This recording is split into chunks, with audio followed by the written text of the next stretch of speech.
Hi friends, నేను మీ స్వామి రచ్చ. అందరికీ కూరల పౌర్ణమి శుభాకాంక్షలు. ఇదేంద్రా కూరల పౌర్ణమి అంటారా?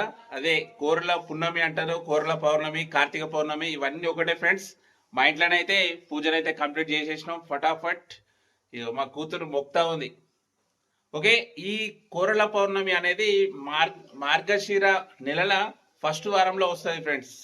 మీరు ఎలా సెలబ్రేషన్ చేసుకుంటున్నారు? మేమైతే ఉసిరికాయలు, ఉసిరియాకు, కొన్ని నైవేద్యం స్వీట్ సేమే వేసి పెట్టినాము. మా ఇంటనైతే పూజ అయితే కంప్లీట్ అయిపోయింది.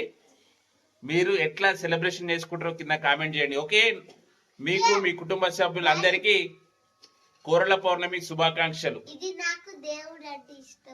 ఏ దేవుడు? వెంకటేశ్వర స్వామి. ఫ్రెండ్స్, మా కూతురికి వెంకటేశ్వర స్వామి అంటే చాలా ఇష్టం అట. ఓకే ఫ్రెండ్స్, మీరు ఎట్లా సెలబ్రేషన్ చేసుకుంటున్నారు కార్తీక పౌర్ణమి కింద కామెంట్ చేయండి. Okay, bye.